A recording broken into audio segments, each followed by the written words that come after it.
बुधवार को अष्टमी तिथि है, राधाष्टमी भी है बुधवार को, दुर्वाष्टमी भी है बुधवार को, और गौरी अष्टमी भी है बुधवार को। और शिव महापुराण की कथा कहती है, गणेश पुराण के तृतीय अध्याय में वर्णन किया, बुधवार के दिन अगर अष्टमी पड़ जाए तो ऐसी कोई बीमारी नहीं जिसका इलाज ना हो पाए। कुछ ना करे, हरा मूंग की कटोरी भर लो, मूंग जानते हो, हरे मूंग की दाल होती है ना, जो हरा मूंग, आखा मूंग हरा की कटोरी भरो, उस पर गुड़ की एक थोड़ी गुड़ की बट्टी, गुड़ की बाटी उस पर रखो, 5 बेलपत्र रख लो।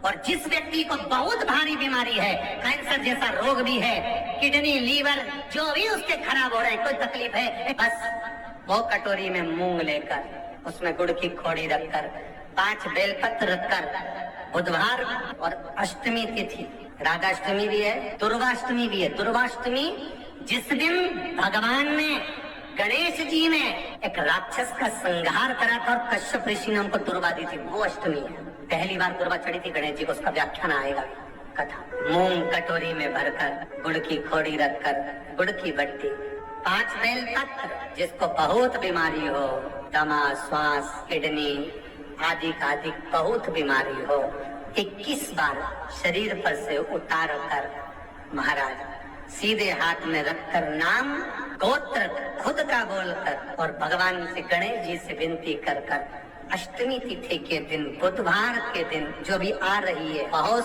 समय के बाद पड़ रही है, उस दिन उस कटोरी नहीं लेना, पुरानी कटोरी नहीं लेना, कोई कटोरी घर में नहीं कटोरी, और उसको गणेश जी के मंदिर में पहुंचा दीजिए। गणेश जी के मंदिर में पहुंचाएं, गणेश जी के मंदिर में पंडित जी भी बैठे रहे, हाथ में मत देना उस कटोरी को, भले दरवाजे पर, चौखट पर, गणेश जी के राइट हैंड की ओर, आपका उल्टा हाथ होगा, गणेश जी का सीधा हाथ होगा, तो गणेश जी का जो राइट हैंड हो, दर्शन करते समय सीधा हाथ इधर आएगा, उस हाथ के वहीं पर, अर्थात जमीन पे ही रख देना, पर रखना भूमि पर। महाराज कैसी भी बीमारी होगी, अगर चलने में भी तकलीफ हो रही होगी, तो अष्टमी को कर कर देखना, 11 या 12 तक आपको अंतर मालूम पड़ जाएगा। हमने पहले भी कथा में कहा है कि सोमवार की अष्टमी के दिन भूल से भी अगर एक बेलपत्र, एक श्वेत पुष्प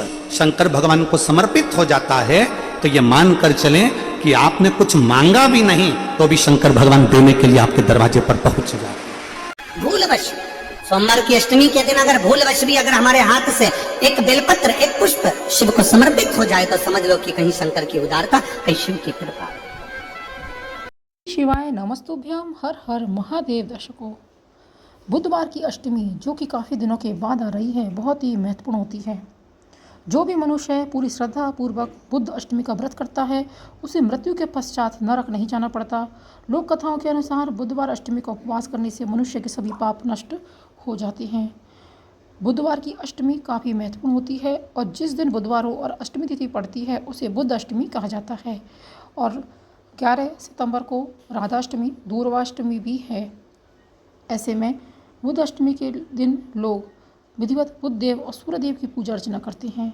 और जिन लोगों की कुंडली में बुध ग्रह कमजोर होता है, उनके लिए बुद्ध अष्टमी का व्रत काफ़ी फलदायी होता है। बुद्ध अष्टमी व्रत करने की विधि। बुद्ध अष्टमी का व्रत करने के लिए व्यक्ति को प्रातःकाल आपको क्या करना है, सुबह जल्दी उठ जाना है, पवित्र नदी में स्नान करना है, या आप घर पर भी पानी में गंगा जल मिलाकर स्नान कर सकते हैं। अगर आपके घर के आसपास कोई नदी नहीं है, तो नहाने के पानी में गंगा जल डाल लें और उससे स्नान कर सकती हैं। आपको उतना ही पुण्य फल मिलेगा जितना कि गंगा स्नान का मिलता है। अब आपको क्या करना है, एक कलश में गंगा जल भरकर अपने घर की पूजा स्थल में स्थापित कर देना है। बुद्धाष्टमी के दिन बुद्ध देव की पूजा के साथ बुद्धाष्टमी की कथा जरूर सुनें। व्रत का संकल्प लेने के बाद बुध ग्रह की विधिवत आपको पूजा भी करनी है। बुद्धाष्टमी के दिन भगवान को भोग लगाने के लिए 8 प्रकार के पकवान बनाए जाते हैं। इन्हें बांस के पत्तों पर रखकर भगवान को भोग लगाया जाता है। इस भोग को फल, फूल, धूप, दीप के साथ बुद्ध देव को जरूर चढ़ाना चाहिए। और पूजा खत्म होने के बाद भगवान पर चढ़ाए गए भोग को परिवार के सभी लोगों के साथ मिलकर ग्रहण करना चाहिए। बुद्धाष्टमी के दिन भगवान शिव और माता पार्वती की पूजा अवश्य करें। बुद्ध अष्टमी के दिन आपके घर को अच्छी तरह से आप साफ़ सुथरा करें और अपने इष्ट देव की पूजा तो आपको ज़रूर करनी चाहिए। इस दिन भगवान गणेश की पूजा अवश्य करें। और जैसा कि आप जानते हैं कि गणेश स्थापना के दिन चल रहे हैं चतुर्दशी तक, तो ऐसे में गणेश जी की पूजा तो आपको ज़रूर करनी चाहिए। और बुद्ध अष्टमी के दिन गणेश जी की पूजा करने से बहुत ही शुभ रहता है, बहुत लाभ मिलते हैं। अब जो मनुष्य बुद्ध अष्टमी का व्रत करता है उसे क्या लाभ मिलता है? उसके 7 जन्मों के पाप नष्ट हो जाते हैं और बुद्ध अष्टमी का व्रत करने से धन, धान्य, पुत्र और ऐश्वर्य की प्राप्ति होती है। बुद्ध अष्टमी का व्रत करने से मनुष्य धरती पर सभी सुखों को भोगकर मृत्यु के पश्चात स्वर्ग को प्राप्त करता है। बुद्ध अष्टमी के दिन, बुधवार के दिन बुद्धदेव की पूजा करते वक्त आपको बुद्ध के मंत्र ओम बूम बुद्धाय नमः का जाप तो जरूर करना चाहिए। अगर आपकी कुंडली में बुद्ध से संबंधित कोई दोष है और आप अपनी कुंडली में बुद्ध दोष को दूर करना चाहते हैं तो बुद्ध अष्टमी के दिन छोटे छोटे से उपाय जरूर करें। आप भगवान गणेश को मोदक जरूर अर्पित करें, क्योंकि मोदक गणेश जी को बहुत ही प्रिय हैं। बुद्ध दोष से अगर छुटकारा पाना चाहते हैं तो बुद्ध अष्टमी के दिन भगवान गणेश को मोदक जरूर चढ़ाएं। और अगर कुंडली में बुद्ध दोष का प्रभाव है उसको दूर करने के लिए आप अपने हाथ की सबसे छोटी उंगली में पन्ना धारण जरूर करें। पन्ना रत्न धारण करने से पहले आपको एक बार सलाह जरूर लेनी चाहिए किसी ज्योतिषी की। बुधवार के दिन गाय को हरी घास खिलाएं, इससे बुद्ध दोष का असर कम होता है और भगवान गणेश प्रसन्न होते हैं। बुद्ध अष्टमी के दिन भगवान गणेश को सिंदूर जरूर अर्पित करना चाहिए। बुद्ध अष्टमी के दिन स्नान करने के बाद किसी मंदिर में जाकर गणेश जी को दूर्वा चढ़ाएं। और अगर आप इस दिन भगवान गणेश को सिंदूर अर्पित करते हैं तो यह बहुत ही शुभ रहता है। दूर्वा की 11 या 21 गांठें आपको जरूर चढ़ानी चाहिए, इससे बहुत ही शुभ लाभ मिलता है। अब जान लेते हैं कि बुद्ध अष्टमी व्रत की कथा। मिथिला नाम की एक नगरी में नीमी नाम का एक राजा रहते थे। वह लड़ाई में मारे गए। उनकी पत्नी, जिनका नाम उर्मिला था, अपने पति के बिना राज्य में निराश्रित को इधर उधर भटकने लगी। तब वह अपने 2 बच्चों को लेकर वह अवंती देश चली गई। वहाँ एक ब्राह्मण के घर में गेहूँ पीसने का काम करती थी। गेहूँ पीसते समय वह थोड़े से गेहूँ चुरा कर रख लेती और उसे अपने भूखे बच्चों का पालन करती। कुछ समय बाद उर्मिला का निधन हो गया और उसके बच्चे बड़े हो चुके थे। उसका पुत्र बड़ा होकर मिथिला आया और अपने पिता के राज्य को वापस प्राप्त करने का कर शासन करने लगा। वहीं उसकी बहन श्यामला भी विवाह योग्य हो गई।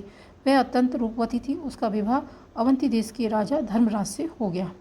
एक दिन धर्मराज ने अपनी पत्नी से श्यामला से कहा, हे प्रिय, तुम सभी काम करना, परंतु ये 7 स्थानों जिन्हें में ताले बंद हैं इनमें तुम कभी मत जाना। श्यामला ने कहा, बहुत अच्छा, कहकर पति की बात मान ली। उसके मन में उत्सुकता बनी रही कि एक दिन जब धर्मराज अपने किसी कार्य में व्यस्त थे तब श्यामला ने एक मकान का ताला खोलकर वहां देखा कि उसकी माता उर्मिला को अति भयंकर यमदूत बांधकर तप्त तेल कढ़ा में बार बार डाल रहे हैं। लज्जित होकर श्यामला ने वह कमरा बंद कर दिया। फिर दूसरा कमरा खोला तो देखा कि वहाँ भी उसकी माता को यमदूत शिला के ऊपर रखकर पीस रहे हैं। माता चिल्ला रही है। इसी प्रकार तीसरा कमरा खोलकर देखा कि यमदूत उसकी माता के मस्तक में कीले ठोक रहे हैं। इसी तरह चौथे में अति भयंकर भगवान उसकी माता का भक्षण कर रहे हैं। इस तरह 5वें लोहे के दंश उसे पीड़ित कर रहे हैं। छठे में कोलू के बीच ईख के समान पेरी जा रही है और 7वें को खोलकर देखा तो वहाँ भी उसकी माता को हजारों कृमि भक्षण कर रहे हैं और वह रुधिर आदि से लथपथ हो रही है। यह देखकर श्यामला ने विचार किया कि मेरी माता ने ऐसा कौन सा पाप किया जिससे वह इस दुर्गति को प्राप्त हुई। वह सोचकर उसने सारा वृतांत अपने पति धर्मराज उसको सुनाया। तो धर्मराज बोले, हे प्रिय, मैंने इसलिए कहा था कि ये 7 ताले कभी ना खोलना, नहीं तो तुम्हें पछताना पड़ेगा। तुम्हारी माता ने संतान के स्नेह से ब्राह्मण के खेत में गेहूँ चुराए थे। क्या तुम इस बात को नहीं जानती? जो तुम इस बात को मुझसे पूछ रही हो, यह सब उसी के कर्मों का फल है।